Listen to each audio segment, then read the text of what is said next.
3 सितंबर 1987 राजस्थान के सिक्कर शहर के गांव देवराला में मानसिक नामक एक शख्स की तबीयत खराब होने से मौत हो जाती है।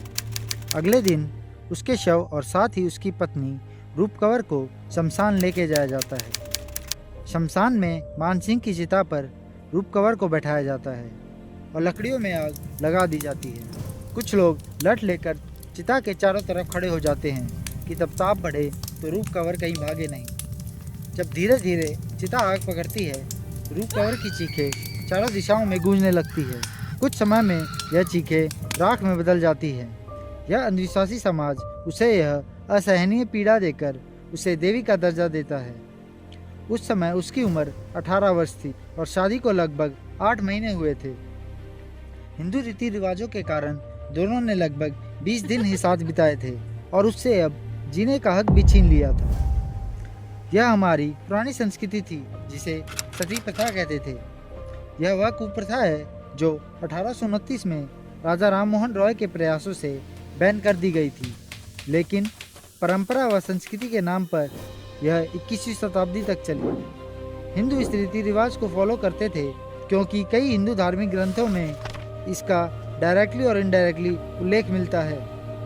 भारत में आमतौर पर औरतों के साथ गलत ही किया है, जैसे भ्रूण हत्या, चाइल्ड मैरिज, तो का रेप, ऑनर किलिंग, दहेज हत्या। ऐसा इसलिए क्योंकि हमारे कुछ धार्मिक ग्रंथों में जैसे मनुस्मृति में लिखा है, ढोल गवार शुद्ध पशु नारी सकल ताड़ना के अधिकारी। हिंदू समाज में ऐसा माना जाता है कि औरतों का उनके आदमी के बिना कोई अस्तित्व नहीं है, इसलिए सती प्रथा लॉजिकल लगती है। कई परिवार डरते थे पति के मरने के बाद औरत गुमराह हो जाएगी, इसलिए सती करना ही उन्हें इकलौता सॉल्यूशन लगता था। भारतीय इतिहास में नारी को पुरुष के इस्तेमाल करने की वस्तु समझा गया है। एजुकेशन का उसे समाज पर एक बोझ समझा जाता है। भारत के कुछ हिस्सों में सोशल प्रेशर इतना है कि विधवा का आज भी दोबारा शादी करना आसान नहीं है और आदमी कितनी ही बार कर सकता है। सती प्रथा वायलेंस अगेंस्ट वुमेन और जेंडर बेस्ड वायलेंस है। ऐसी हिंसा हेट क्राइम्स की श्रेणी में आती है, जो कि औरत होने के नाम पर औरतों पर की जाती है। ऐसी हिंसा निकलती है आदमी के वायलेंट नेचर से। मॉडर्न इंडिया में महिला की स्थिति काफ़ी सुधरी है। अब औरतों को भी बराबरी का अधिकार है। सती प्रथा का कोई एग्जैक्ट ओरिजिन नहीं मिलता, लेकिन स्कॉलर्स का कहना है इसके 2 कारण हो सकते हैं। पहला, उच्च जाति हिंदुओं में सती प्रथा उनके आदर्शों को गौरवित करती थी। उस समय स्त्री को पुरुष का हिस्सा मानते थे। ऐसी मान्यता थी दोनों के साथ जलने से उनके पाप नष्ट हो जाएंगे। दूसरा है भारी दुश्मनों के हमलों से औरत की रक्षा करना। जैसे जब मुगल राजपूतों पर हमला करते थे और राजपूत हार जाते थे, तब उनकी पत्नियां खुद की मर्जी से आग में कूद जाती थी। भारत में राजपूत कास्ट के लोग ही ऐसा मास सुसाइड करते थे, जिसे जौहर कहते थे। उदाहरण के तौर पर जब अलाउद्दीन खिलजी चित्तौड़ पर हमला करता है तो रानी पद्मिनी और उसके साथी औरतें आग में कूदकर जान दे देती है ताकि वह मुगल सेना के हाथ ना आए। मुगलों में उस समय दुश्मन देश की औरतें एक मोटिवेशन की तरह काम करती थी। इस घटना के बाद राजपूतों में यह एक प्रथा सी बन गई। इसी तरह 1724 में मारवाड़ जोधपुर के राजा अजीत सिंह के देहसंस्कार पर 66 औरतों को जिंदा जलाया गया। सती और जौहर आपस में मिलते जुलते हैं। इसमें पीड़ित हमेशा औरत ही होती है। जो पत्नी सती या जौहर चुनती थी उसे काफ़ी इज्जत दी जाती थी। ग्रीक विजिटर्स दुनिया घूमते समय उत्तर भारत आए थे। वे कहते हैं 4th BC में भी यह प्रथा थी, लेकिन पुरानी लिपियों के अनुसार यह प्रथा 510 AD से शुरू हुई। उस समय यह कुछ ट्राइब्स तक सीमित थी।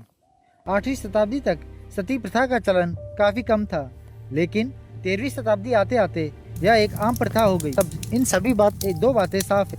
सती प्रथा कब शुरू हुई यह बताया नहीं जा सकता। दूसरा, अगर पहली सती देवी सती को माने तो दूसरी कौन है? सती प्रथा का चलन धार्मिक ग्रंथों से आया है और समय के साथ वह पूरे भारत में फैल गया। बहुत से ट्रैवलरों ने सती प्रथा के बारे में लिखा है, जैसे अल-बुरानी और इब्न बटूता।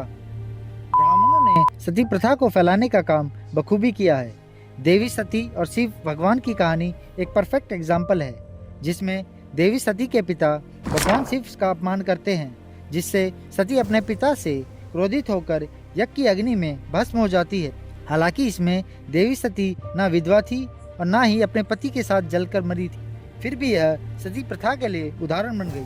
भारत में शादी एक अटूट बंधन है और पति के साथ मरने को जन्मों जन्मांतर के साथ जोड़ा जाता है। ये एक और कारण है जो सती प्रथा को सपोर्ट करता है।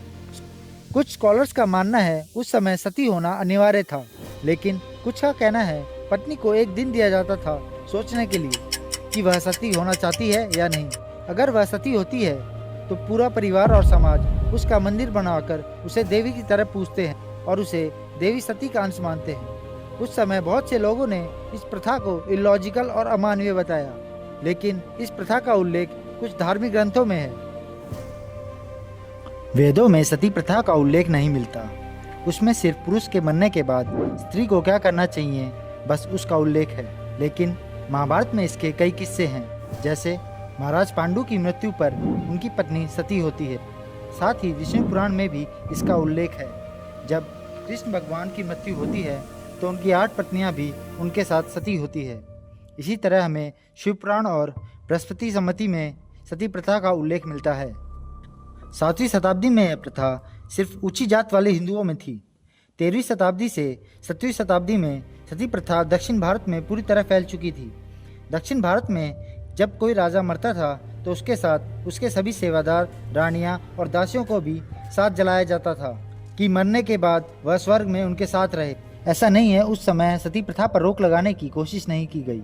कई राजाओं ने इस पर प्रतिबंध भी लगाया, लेकिन कोई सख्त कानून नहीं बनाया, जैसे हुमायूं और जहांगीर। जहांगीर ने तो भ्रूण हत्या पर भी रोक लगाई और साथ ही विधवाओं के बच्चों को पढ़ने की स्वीकृति दी। ब्रिटिश राज से पहले ईसाई मिशनरीज ने भी इसे इंसानियत के नाम पर गलत बताया। 1847 में हैदराबाद के निजाम ने भी इस प्रथा पर प्रतिबंध लगाया। इस तरह बहुत से लोगों ने कोशिश की, लेकिन कुछ हो नहीं सका। सती प्रथा पर बैन 1829 में राजा राम मोहन रॉय के प्रयासों से ब्रिटिश राज में लगाया गया, लेकिन 1862 में अंग्रेजों ने पूरे भारत में नवाबों पर इस कानून को पूरी तरह लागू करने का आदेश दिया। आज के समय इंडियन पिनल कोड के अनुसार यह एक क्राइम है और इसमें डेथ सेंटेंस तक की सजा हो सकती है, लेकिन फिर भी यह प्रथा 21वीं शताब्दी तक चली। उदाहरण के तौर पर वीडियो की शुरुआत में राजस्थान में रूप कंवर सती केस और 2008 में 75 वर्षीय महिला लालवती वर्मा जो खुद जलती हुई चिता में कूदकर सती हो गई। 2002 मध्य प्रदेश में कीटूबाई केस, 2006 में विद्यावती केस और जनक रानी केस। ये तो 21वीं शताब्दी की घटनाएं हैं जो रजिस्टर है। हिंदू समाज के अनुसार विधवाओं को ना सजने का अधिकार है, ना रंग लगाने का। उन्हें अपने सिर के बाल तक मुड़वाने पड़ते थे, जमीन पर सोना पड़ता था, पति के लिए फास्ट और प्रार्थना करनी पड़ती थी। कुछ रिश्तेदार तो उन विधवाओं का शोषण तक करते थे। ज़्यादातर औरतें इस टॉर्चर और अभद्र व्यवहार में जीने की बजाय सती होना पसंद करती थी। भारत में कितनी ही औरतें सती हुई अंदाज़ा लगाना भी काफ़ी मुश्किल है। कुछ गिनी चुनी अपनी इच्छा से, बाकी जबरन, संस्कृति व परंपरा के नाम पर। लेकिन कैसे भी हो, यह प्रथा अमानवीय है। आमतौर पर कोई भी देश इसे हत्या ही कहेगा, लेकिन भारत में यह एक लोक प्रथा थी। भारतीय पुरुष ने धर्म को स्त्री के विरुद्ध एक घातक हथियार की तरह इस्तेमाल किया है। भारत में पुरुष आज भी उसी मानसिकता में है जैसे औरत नर्क का द्वार है, संवेदनशीलता मर्द की सबसे बड़ी कमजोरी है। ऐसी कई बातें लोग कथित है। हमें अपनी और लोगों की सोच को जागरूक करने की जरूरत है। मेरी आखिरी बात, जब तक हम नकली धर्म से जुड़े रहेंगे हमारा यूं ही शोषण होता रहेगा।